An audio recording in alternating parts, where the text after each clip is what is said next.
Good evening. Um, wanted to do a video talking about narcissistic abuse and kind of give my story.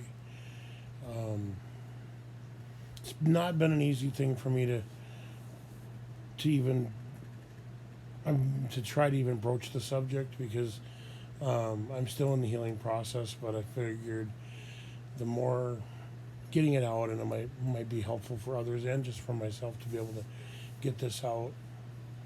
Um, I've been divorced from my narcissist ex-wife now for 3 years. We met. I actually met her back in high school. We were juniors in high school at the time when we met. Um, we started dating when we were seniors. Um, she seemed really sweet and caring and everything. She didn't. I was plus I was young, so I didn't know at that time what to look for and signs of a narcissist. Um, and if you know anything about with narcissists, they're not going to come out and just say that they're a narcissist or do. It's their behavior is what gives them away. But in the beginning stages of a relationship, they do what they call love bombing, and they make you feel like it's just the best thing ever. You're great. And it's they really they don't. The controlling side of it doesn't come out right away. It takes time. Um, Through a lot of reflection of things and what she's told my ex-wife has told me about her own life experiences, a lot of times from what I've learned that a person becomes a narcissist through a traumatic experience in their own lives, like either in like an abandonment by a parent, something like that. Well, for my ex-wife, when she was 3 years old, her dad was killed by a drunk driver, and that's very. I will be the first to admit, you can't get much more traumatic than that by losing a parent by such means. The problem that we figured out is in my fiance that we're going to be getting married, but we've been in our discussions and just talking about it, and even discussions I've had with my ex, is that we believe that the loss of her dad was that trigger. Now, for my ex, and she's come out recently here within the last couple of years and mentioned this, is we believe she's still stuck in the anger stage of grief, for one. Because instead of moving on and accepting that he's gone, she's angry with her dad because, according to her, he should have known better than to go out. Well, she had no choice. She had no control over the decision he made to go out. He went out to the bar on New Year's that year, and that was a consequence of the decision he made. She had no control over the decision he made. Do I feel horrible for her that she lost her dad? Absolutely, I do. But there comes a point. I mean, I've lost both of my parents within the last 10 years. And yes, I had more of my life, got to spend more of my life with my parents than she did with her dad. But I accepted it and I moved on. I mean, do I miss my mom and dad? Oh, absolutely I do. Miss them horribly. But to blame him, to sit there and hold him responsible for something that she had no control over, I think is very irresponsible, to be honest with you. To be honest. And now that I look back, now knowing what I know now, I can see how that's affected her going forward in relationships. She's lost friends, she's lost a husband, and some of her behaviors have reflected that. When she and I got engaged, we started dating in November of '93, and I proposed to her in May of '95. And during the time of our engagement, um,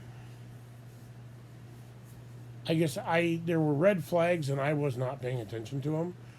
Um, One of the big ones that we had, and this is something that plagued our marriage throughout the whole thing, was her controlling finances.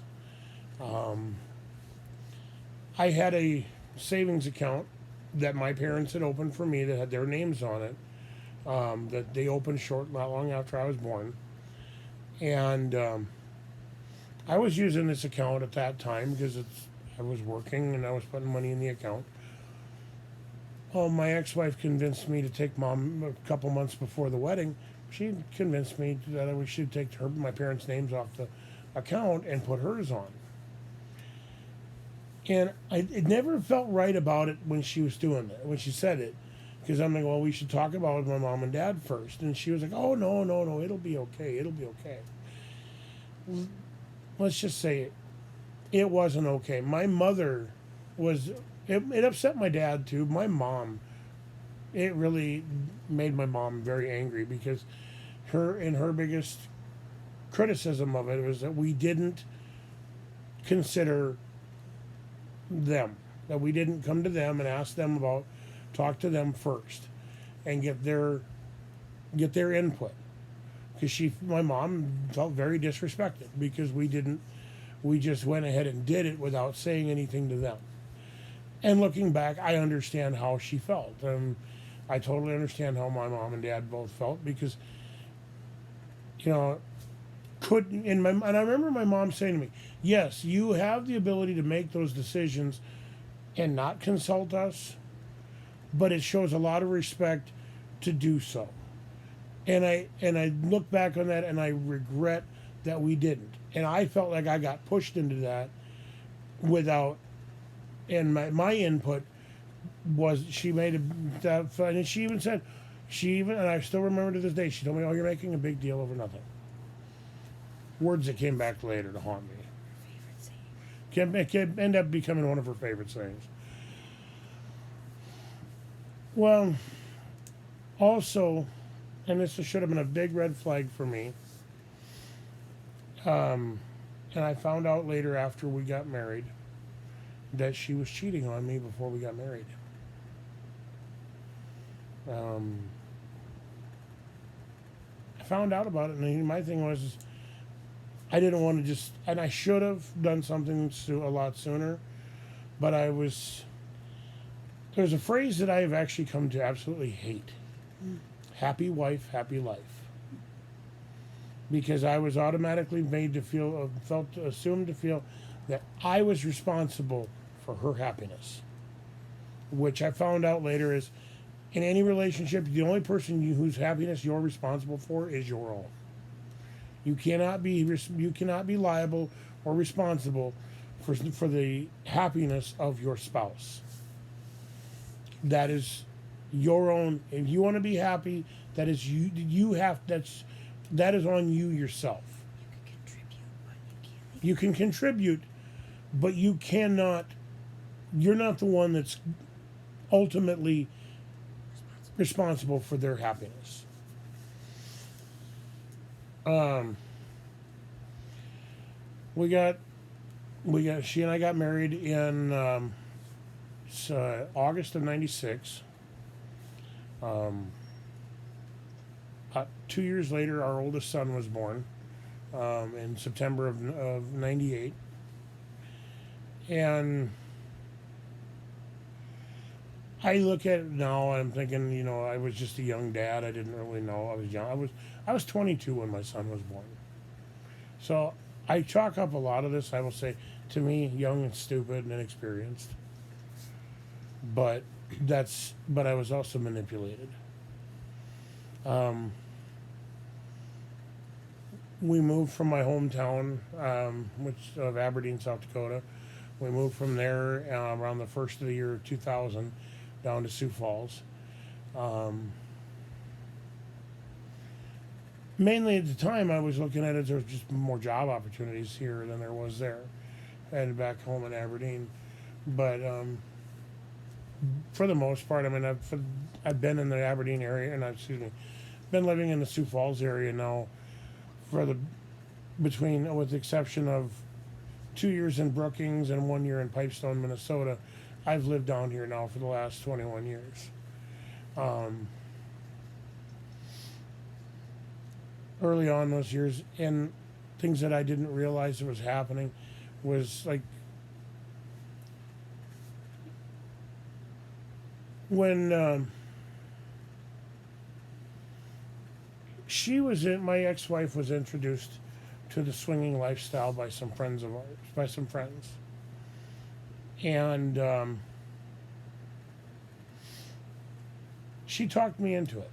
She manipulated me more or less. 'Cause I'm going to share it. I want to share a little bit about myself. I struggled with an addiction to pornography for a long time, and she used my porn addiction to manipulate me into that, showing me videos of threesomes and couples swapping partners, and was like, "Well, doesn't that look fun?" Well, in here, I'm seeing this video, and like, that looks great. That looks hot. Well, I'm gonna try it. Well, that's how she got me. That's how she got hooks into me and got me into doing that. Well, not just swapping partners with other married couples, but she wanted to do what's called an open marriage, where we could see other people on our own. I was on the fence, but I was kind of, well, I want to make my wife happy, so I went along with it. And not long after we started doing that, I noticed she was wanting to see all these other guys all the time. But whenever I brought up the subject about me meeting other women, it was like, oh, she hemmed and hawed, but she'd agree every once in a while.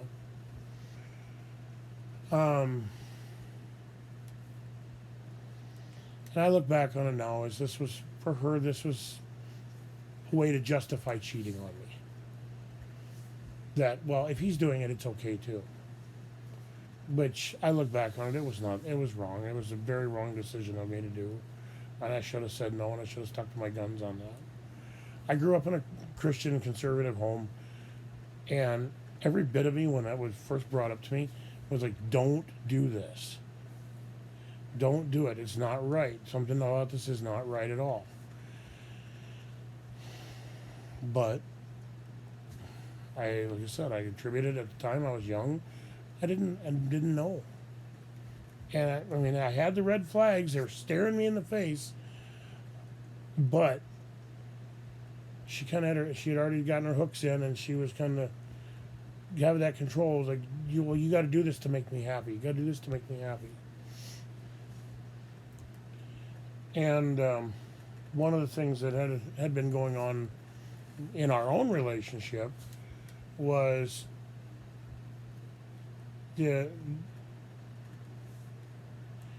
when it came to her and I intimate in bed, a lot of times when I wanted to make love to my wife, she's like, no, I don't want to, or would deny me. Say, no, we're not doing it tonight. We're not, just flat out just say no. And I understand. I understand women are not always going to be in the mood. But when you're constantly not in the mood for me, but she was in the mood for other guys, is when I started questioning things.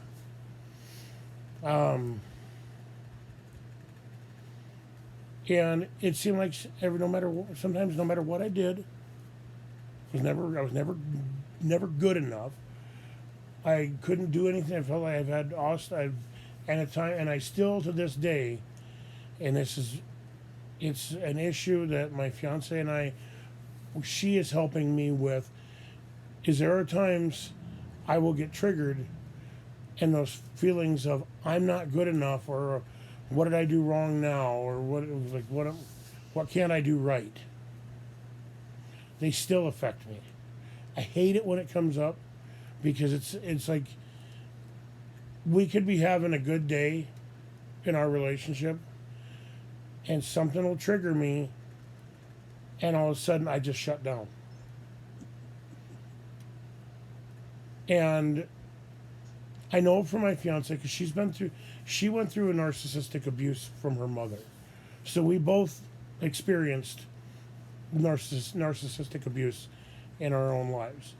And we've been a very big help to each other because of it. But it's always it's a challenge, is those times where something will trigger me that my ex did, and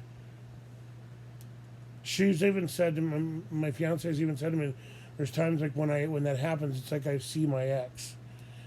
I don't really see her, but it's just that feeling when we have sometimes might be a minor disagreement, but it's something that just triggers me back to the before, and it's something that I'm so thankful that I have her, because she's helping me to work through this, and it's a slow process.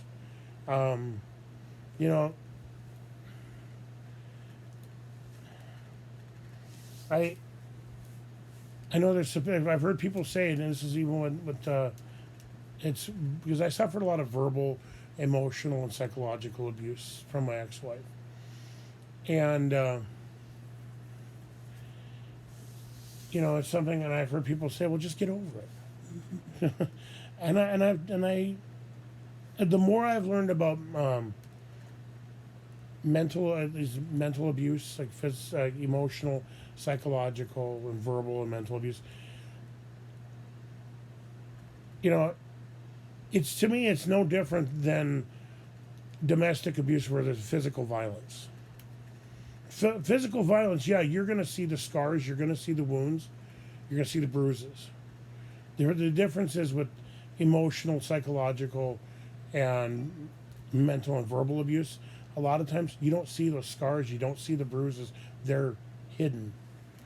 And to tell somebody who's going through that, and then the best analogy I can give is to tell somebody who's gone through that to just get over it would be the equivalent of telling a guy that just broke his leg to get up and walk it off. You just can't get over that. It takes time to heal. It's like, time heals all wounds. It's very, very true. The thing is when it comes to the ones that are emotional, mental, psychological, all those, to get through those, we have to work through that, and it's constantly a replay in our minds of what happened.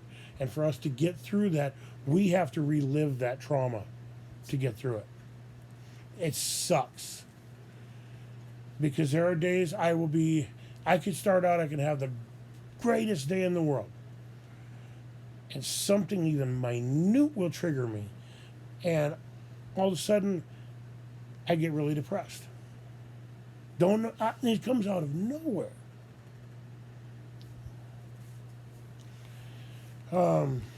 Getting back to things with my ex-wife and I, we separated back in 2005. That was her insistence, actually, because she was worried about my porn problem that I had. Well, she left, took the kids, and went out of state with some friends. Didn't even tell me where they went. I knew the city where they were going, the town. No address, no phone number, nothing. Knowing what I know now, I could have had her arrested. I could have had them arrested for what they did. She came back a month later. In fact, I went out to the Rapid City to meet them and pick her and the kids up and bring them home.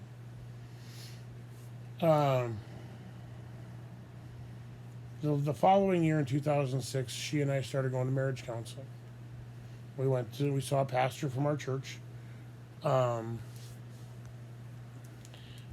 I knew something didn't feel right when we were in counseling, and everything that got brought up, she was bringing up things that I needed to work on. And the pastor who was a licensed counselor, he had great ideas. I think he had some amazing ideas. One of which being, do things together, even if it doesn't.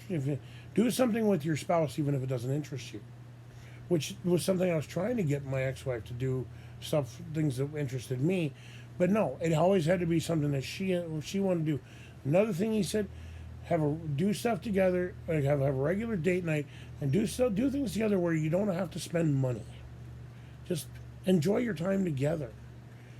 But with her, it always had to be we had to spend money on something. We had a few sessions where she actually walked out because when it brought back I was asked, is there anything that I had issues with in our relationship that I felt needed to be addressed? She gave me a dirty look as soon as before I even started to say anything. Like, don't you dare even open your mouth and say anything. Because I do nothing wrong. This is all on you. And as soon as I started, and I hadn't even gotten a word out. And he looks at her and like, why are you giving him dirty looks? And he's like, he has just as much of a right to express himself in this session as you do. And he saw through it. I think he recognized what was going on. He saw through what she was trying to do.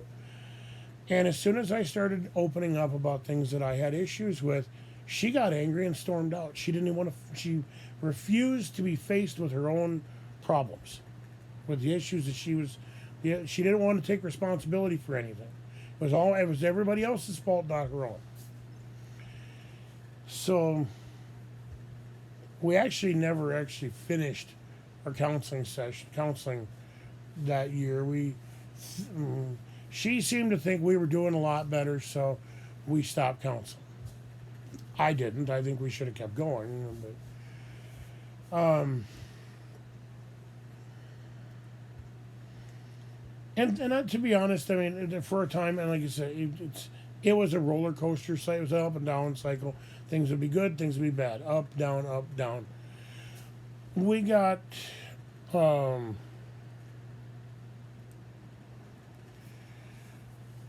and one of the other areas that I'd always had an issue with, when we had, after we moved back from Brookings, we had gotten into an apartment, and we had a joint account, a joint bank account, which I'd never had any problem with us both having our names on the account. The problem I had was when we had with the debit card. It was we only got one because she didn't trust me with handling money, and it was the money I earned. Keep that in mind. But no, she'd have no problem giving me the debit card when I got home from work to go to the grocery store and get some stuff, even though she was home all day. I was working in construction at the time. I'm a truck driver by trade, and I was working for a local ready-mix plant. Driving concrete truck, and I drove semi for them too. But I was working a lot of long hours. I was working, on average, I think I was working about 60, 65 hours. And I got home from work. I'd get home, and here's the sad part about this. I wouldn't even be home. She would text me before I even got home, saying, when you get home, I need you to go to the store and you do this, get all these things. She was not working at the time, and she had all the time in the world that she could have done it while I was at work. But no, her computer was too important. It was a major issue I was having with her at the time is that her computer, she was on Facebook all the time. And it was affecting the relationship with the kids. At that point, the apartment we had lived in, because of her mismanagement of money, we had to move out of our apartment and we had to move in with her mom. And you would think, I had bills that we were still paying on, but you would think, because we had some less expenses, we would have been able to put money aside. Oh no. And at the time, I was bringing home on average about $1,000 a week in pay with my job. But by the time weekend rolled around, my paycheck would be gone. And her way of getting around that would be she'd write go to one of the grocery stores and she'd write checks over and cash so she could have cash, or we would have cash. Another thing is, and this was one of the things that really upset me, being that it was money that I earned, especially when I had those bigger paychecks, getting a lot of overtime. She'd only give me like $20, maybe $40 out of my paycheck for spending cash, so I could go get something at the gas station or go stop for lunch while I'm working. Yet at the same time, she'd go to places, restaurants around town here, take the kids out for lunch, go out for lunch with a friend, and pay for food with my money, and I wasn't there. But then if I asked for anything if I used up all that my allowance, I was expected to make PB&J sandwiches or cold meat sandwiches, take those for my lunches. I'm expected to do that, but she could go out and she could go to the restaurant to some pretty. They're not cheap, they're not cheap. They're not like if you're aware of like a Who Hot Mongolian Grill, Applebee's, Red Lobster, places like that, where she would go. And in addition to that, then because my Tuesdays was my payday at that time. On Tuesday night, we'd go out for family night. Her and the kids and I would go out for family night. And she'd always want to go to a spendy place. And it's like, my thing is like, why can't we just get groceries, get stuff, and grill out, or do something like that? Do something that doesn't cost as much. Let's save some of the money I'm earning. But no, she wanted to go out for her spendy lunches, but then like so if I wanted to, no, here's the kicker of this.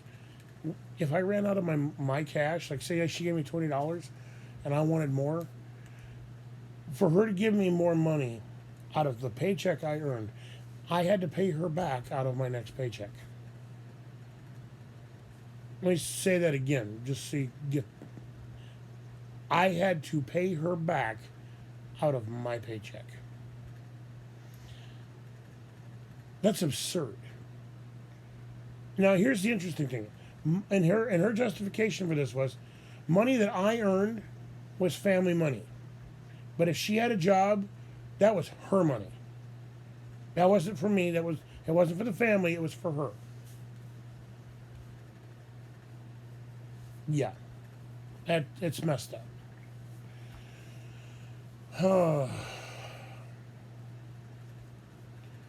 We separated in August of 2015, and about a month and a half before that, one of her friends was talking with some guy online. This guy supposedly lived down in Texas. My ex-wife was born in Texas, and this woman was obsessed with Texas.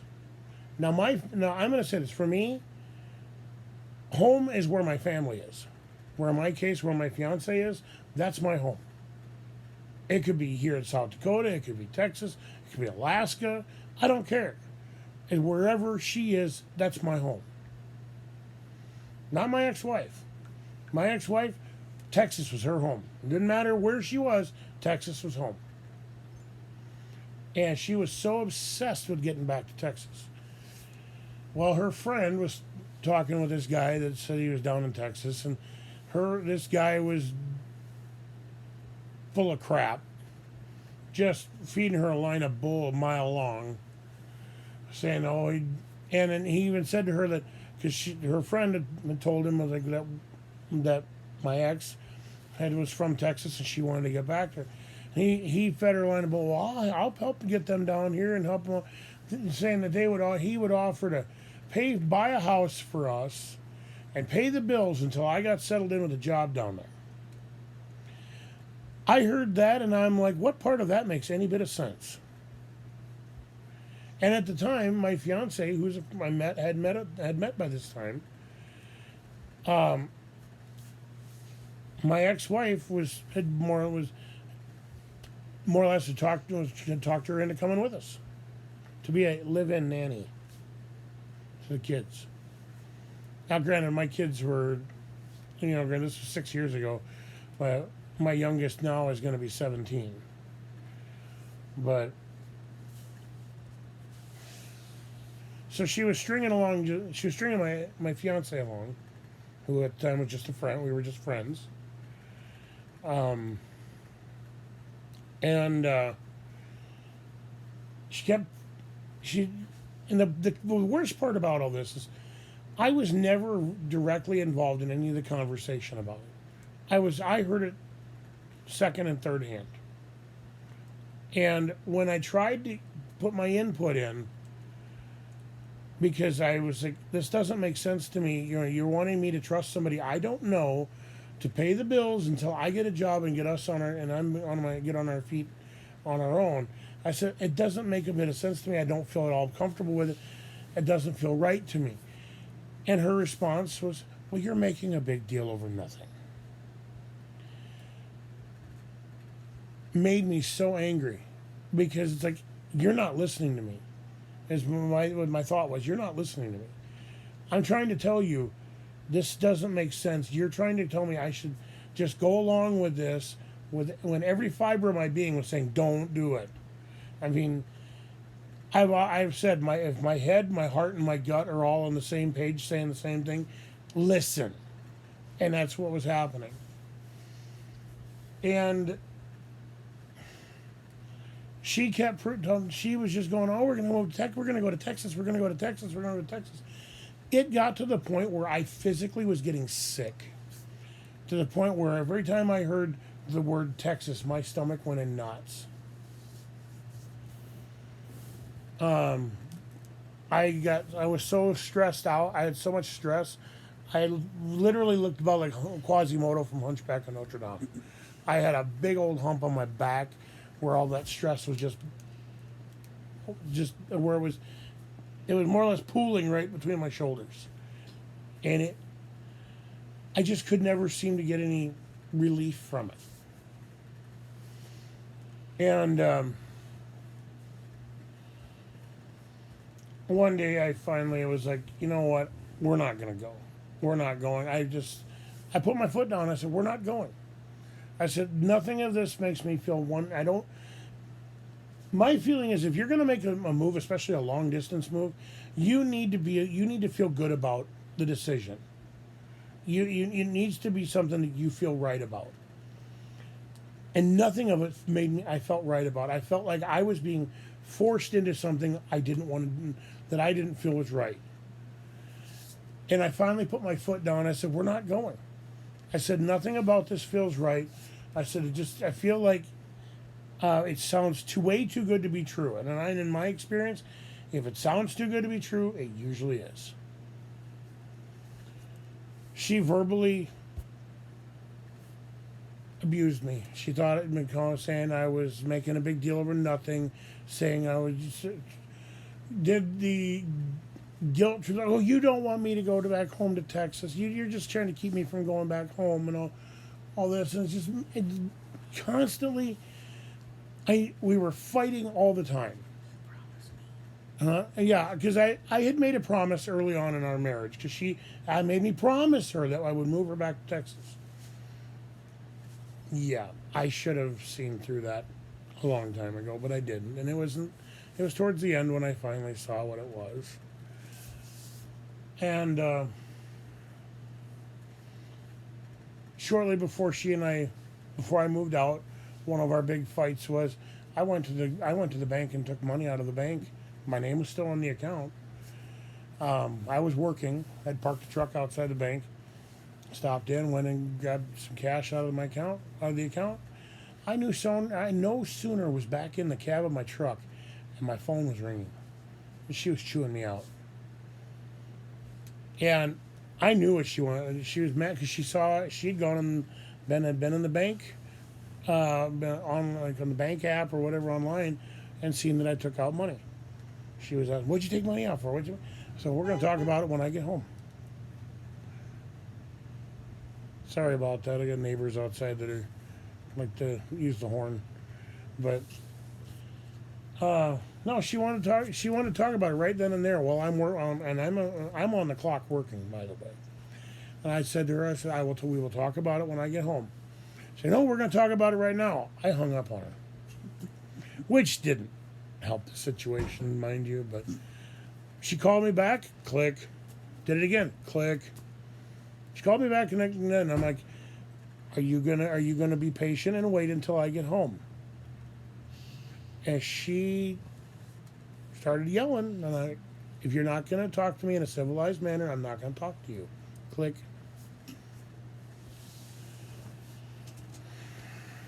The same summer. Now, this is something else I want to share about my ex-wife. My ex-wife has a habit of speaking her mind, and she doesn't care if what she says hurts anybody's feelings. She'll tell you that's how she was raised.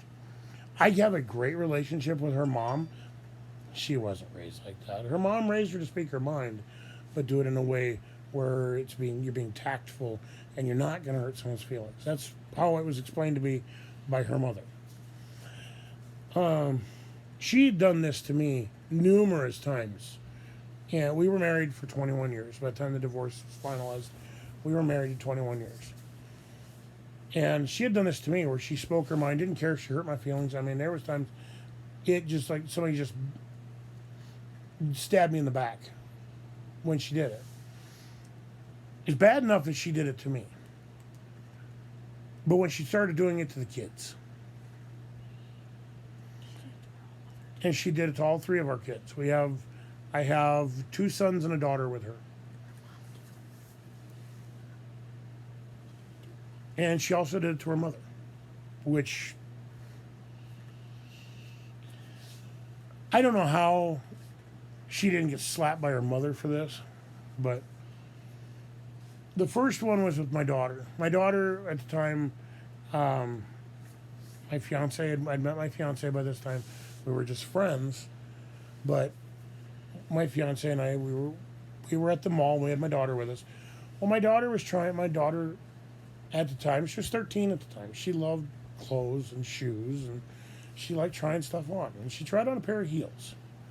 Now, they were, for a 13-year-old, these were not heels that a 13-year-old should be wearing. And I told my daughter, I said, they look cute, but for you at this age, I don't think they are appropriate.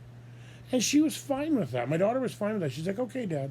Because she understood, because I said it in a way that I let her know I liked how they looked, but for her at the time, her age, she just wasn't, they weren't what I felt was appropriate for a 13-year-old girl to be wearing. And like, she was okay with that. Now, if her mother would have responded the same way, we never had an issue. But no. We get home. I took a picture of them so her mother could see them. And my ex-wife looks at it and says, no daughter of mine is going to wear hooker shoes like those. My blood started boiling instantly. I know the word. I heard the words she said. She never called our daughter a hooker. But if you don't understand, if you read between the lines, the implication's there. Why? I myself and a friend of ours tried to talk sense into her, because one of the things I told her is all you had to say was that you didn't think they were appropriate. That's all you had to say. But no, you had to open mouth and say whatever thought come in your head. So now my daughter's crying her eyes out because she thinks her mom just called her a hooker.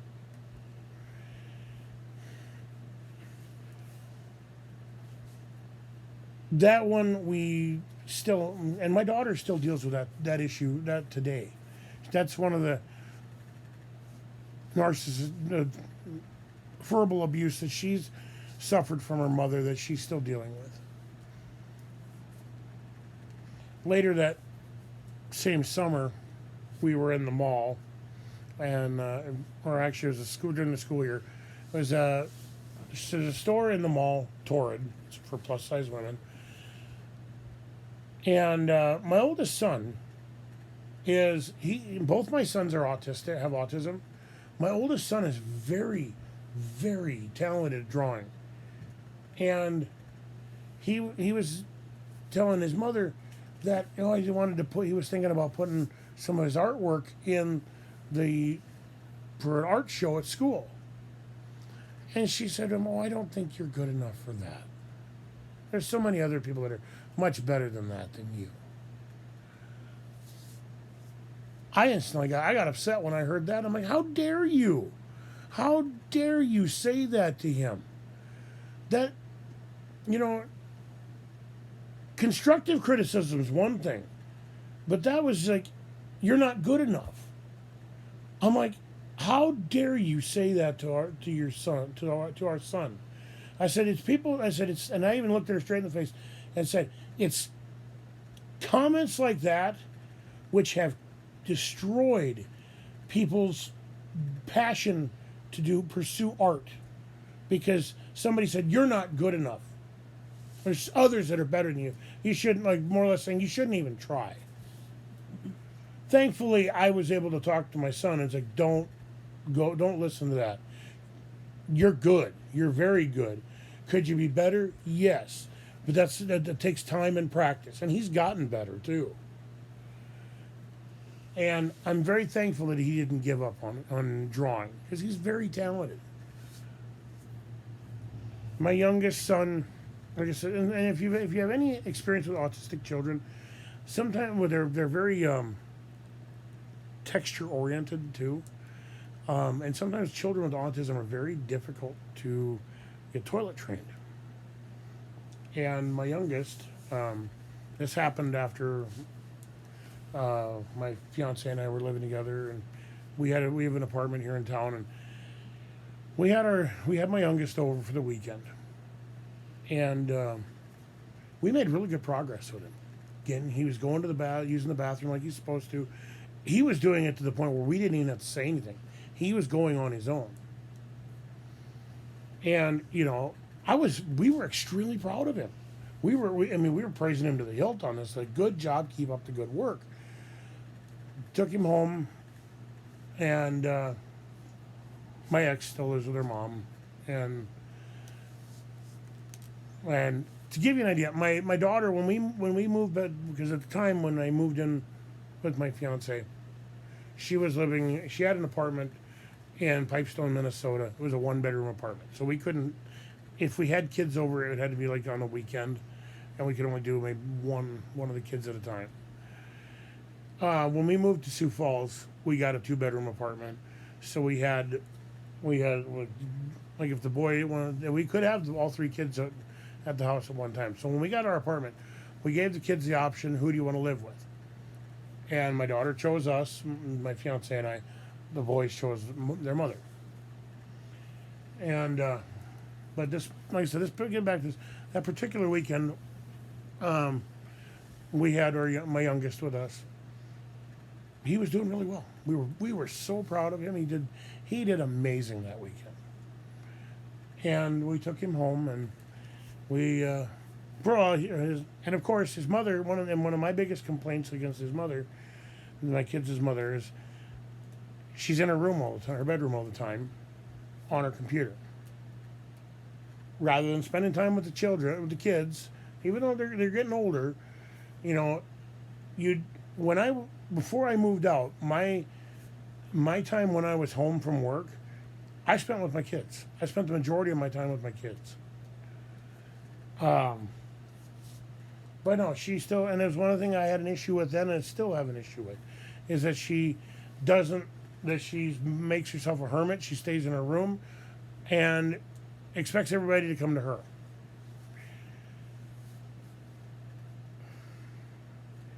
But we brought him home, and I tell her mom, how he's doing. She's like, "Good job, keep up the good work. Let's keep up the good work here at home." Her mother had the best response out of that. My ex-wife comes out, and the look on her mother's face when she said this, I think my ex-mother-in-law wanted to slap her. We tell her how the good job he was doing. She looks at him and like, why can't you do that here? Not good job, keep up the good work. Why can't you do that here? I saw the look of on my son's face. It's like, oh, Dad, they're really happy. They're proud of me. They're good. And as soon as his mother said that, he went from, yeah, I'm really happy to, can I do anything right, Mom? It's like, thanks, Mom. Can I do anything right? He went from happy to depressed like that.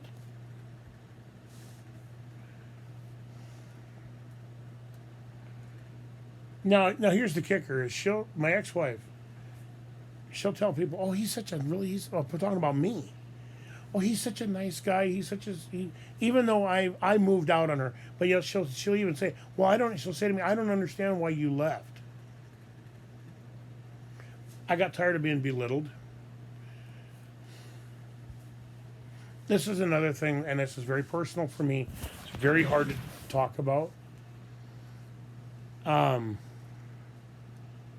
of the things that before I moved out, she thought she was friends with my fiance. She was trying to hook my fiance before she and I got together.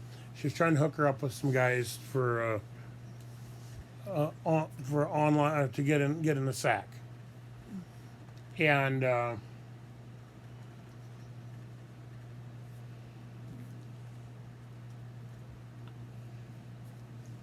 according to my ex-wife, I'm not big enough down below. She needs a bigger man, and and this goes back to her and I haven't been in the swinging lifestyle, and she's bragging to my girlfriend about, or my fiance now, my now fiance. She's bragging to her about these guys and their packages or their schlong. And my fiance, we were just friends at the time, she turns to her and says, well, what about Brian? She's, and then just shut up. And it killed my fiance to tell me that, because I've always had an insecurity about that. And then to hear that, it was like somebody just stabbed me through the heart and then twisted. And it's like, because then I was like, great, am I worth anything to you? Which, the only thing that I found out at that point where I felt was anything of worth of me with her was my paycheck. She could care less about my feelings or about anything else. But as long as that paycheck was coming in, that was what was important to her. Gotta have that paycheck.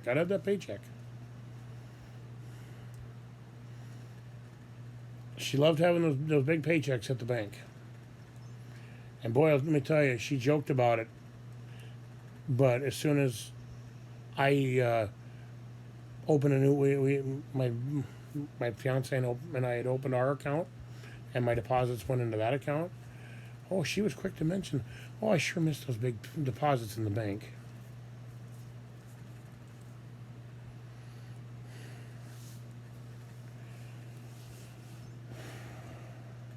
And she still tries to control and manipulate me yet today. And it's like, and I think a lot of it is she knows I'm happy. For the most part, I'm happy. I mean, I'm still dealing with a lot of the belittling and all that I went through. She'd make some really stupid, insulting comments.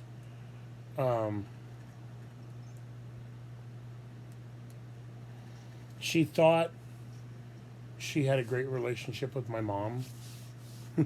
Found out later my mom couldn't stand her. My mom, when my ex-wife and I went through our separation back in 2005, my mom came to stay with me for a week, and for me it actually was, it was a really good time for me, for one, because I got to spend some quality time with my mom, because there was things that had gone on in my past where my mom and I had butted heads. We didn't have the best of relationship for a long time, and we were finally actually able to work things. My mom and I were able to work things out, and my relationship with her, just turned around, did a 180 from that point. Um, and I learned a lot of things on how my mom felt, things that I kind of had, because at the time I didn't want, when my ex and I got married, I didn't want to really listen to what my mom was saying, because I was someone that butting heads with her. But there's some things that mom shared with me, and it was hard to hear. I won't deny that. It was hard to hear, but it was things that I needed to hear. And sometimes those things that we need to hear are the hardest ones to hear. It had changed me it helped me to change a lot about who I was as a person too. I'd gotten quite selfish at the time on my own, and I was thinking a lot about myself. I was putting myself before everybody else. And my mom was like, "That's not who you are. That's not how your dad and I raised you to be." And it was an eye opener for me, and I was able to kind of flip my priorities. That's why I think for me, at the time, even though my ex-wife was still being abusive to me about things, why I thought things were getting better was because I was putting in the effort to be a better person myself, and I thought I saw improvement in our relationship. But no, it was basically for me the things that really just kind of, when she felt that she needed to see other men for sexual fulfillment, when she had me, would choose other guys over me. My showing that my paycheck was more important to her than me. The belittling, the speaking without saying whatever came into her head without filtering it, not just to me but to the kids and her mom and things like that. And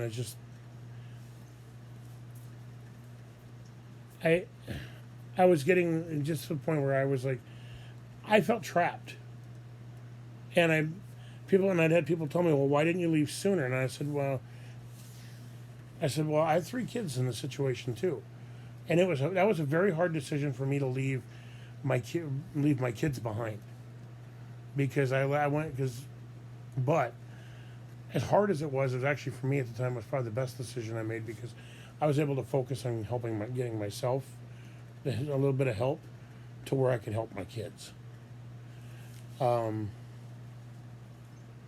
She denies that she doesn't say, she has never taken responsibility for anything she's done. She'll say she's sorry, but I'm also a firm believer that if you apologize, you say you're sorry for something, there is a reasonable expectation of change to need to occur, because otherwise the words mean nothing. I mean, you can say you're sorry till you're blue in the face, but if there's no action to back it up, why should I believe you? Mm-hmm. Or yeah, and if you don't have the action to back it up, are you genuinely sorry for what you're doing? And I found out, no, she's not, because she would apologize but then would continue in the same behavior. So I finally had gotten enough. The kicker for me was a few weeks before I moved out. I had a doctor appointment, and I was so stressed out. They took my blood pressure 5 times at that appointment, and the last time, before my doctor did it the last 2 times, and the last time he did it, he took my blood pressure. He said, if your blood pressure can't get down low enough, he said, I'm gonna have to admit you to the hospital. It's because he said, he said, if you, and basically said to me, you need to find a way to reduce your stress, find a healthy way of reducing your stress, or you're headed to a heart attack or a stroke. I was 39 years old at the time. I'll be 45 this year. Let me tell you something. Being told when you're just shy of 40 years old that you're this close to a heart attack or stroke is an eye opener.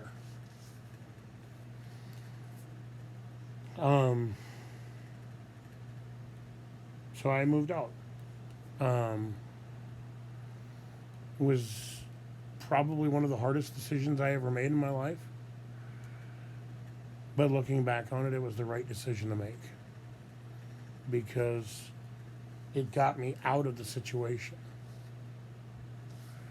Filed for divorce. We got the divorce is finalized in March of 2018.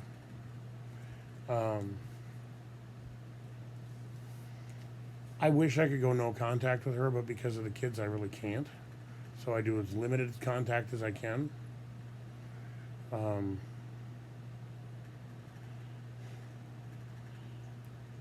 That woman still triggers me. And the weird thing is it's not even, it wouldn't even be something that she even says. Just the sound of her voice will trigger me sometimes.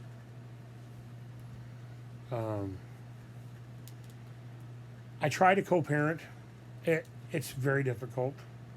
I try to lay down ground rules for the kids, but it's kind of hard when she doesn't follow the rules I set down.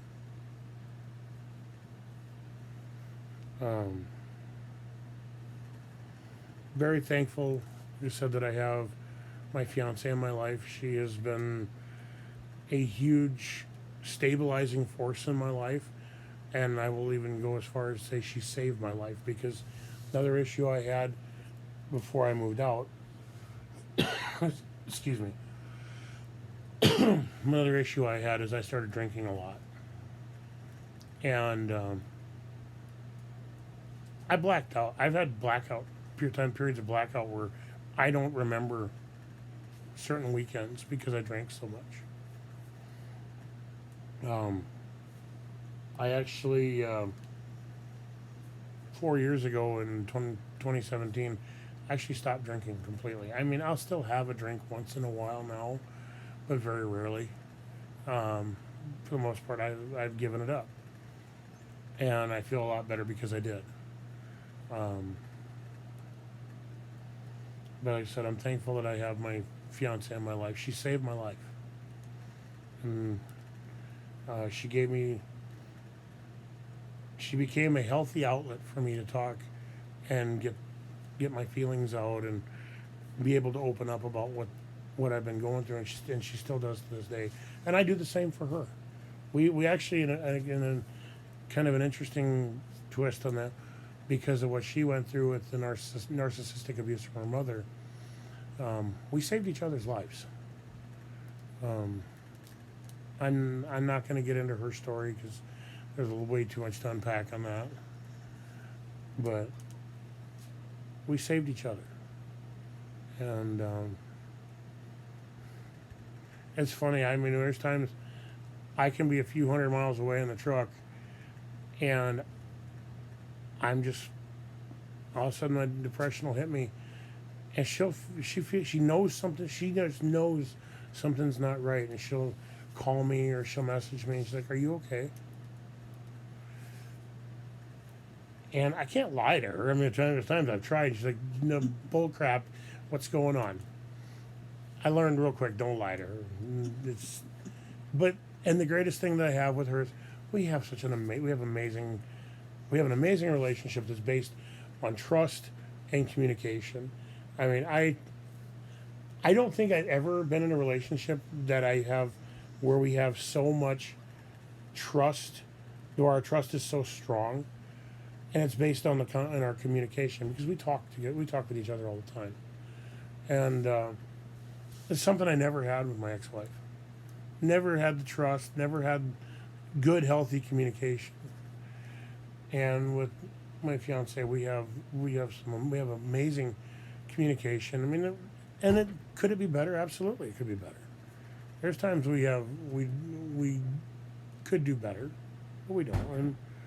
But sorry about that. I got an idiot neighbor that thinks they need to slam a door on their car. But the thing that I find with my relationship with my fiance is, for me, I'm able to be fully vulnerable with her, where I don't have to worry if I say something, is it going to be used against me later? If I bring this up, am I going to get? Is it going to be like what they say when somebody's read their rights? Anything you say can and will be used against you. I don't have to worry about that, and it's such a great feeling to know that I don't have to go through that with her, because it's one thing with my ex-wife that I had a major issue with. She always wanted to talk or get it out in the heat of the moment when we were angry. Well, I know full well that doesn't work, and I even tried telling her then, no, give me time to cool down. Now, for my fiance and I, one of the things that we do is we could both be angry, one of us be angry, one or the other, and we give each other space, give each other time to cool down, and then we'll come back and we'll sit down and we'll calmly and rationally talk about it. You know, like the phrase, let cooler heads prevail. And it's saved us so much in arguments. I mean, I can still count on one hand the number of times we've yelled at each other, and I'll take responsibility for it. Every one of them was my fault. So, no, I think communication is a big key. I mean, the worst thing, be open, honest. The worst thing you can do, never belittle. I mean, I get it. There's going to be times that the thought's going to come in the head. But don't belittle your spouse. Worst thing you could do. Because it just doesn't, it makes the situation worse. Because then it can contribute to them feeling, well, can I do anything right? Or what can I, or is there anything I can do right? Or what am I doing wrong now? You know, like for my fiance and I, we get angry and upset with each other. But like I said, we give each other time to cool down. We calm down, then we come back and we sit down, we talk about it. And because of that, it's saved us a lot of headaches. And you know, is our relationship perfect? No, we're not even. But then the way I look at it is we're two imperfect people who are perfect for each other. And we went through a lot of crap to get to where we were, where we could help each other as well. So, but that's kind of my story. I mean, it's an ongoing story. Like I said, I still deal with my ex-wife because of the kids, but I try to limit contact. So, but I hope this helps. If for anybody that's listening to this, I hope it helps. You know, and my suggestion is if you feel you're in a situation like this where narcissistic abuse, where the person's trying to control you and things of that nature, don't be afraid to talk to somebody. A lot of people that don't know about narcissistic abuse, they don't know what it's like. There's going to be people that are probably going to give some really horrible advice. You know, but the thing is and this part of the reason I'm doing this is I want to get awareness out, so people who don't know about it know what to look for as well, know what the signs are. And there's the last thing, because I want to help try to help people that are going through this or have gone through this. And also I want to help those that they don't know what to look for, so they know who are not sure what the signs are, so you know what to look for. And I want to say this to guys: don't think you're weak. because don't think it's you're weak, because if you've gone through this kind of abuse, guys can be abused too. It's not just men abusing women; it's women abusing men, and just because it's not physical abuse doesn't make it any less serious. So, like I said, I hope this helps. Said I just want to get my story out so people know kind of what to look for, things to look for, and I hope it helps people that are going through this. Take care and God bless.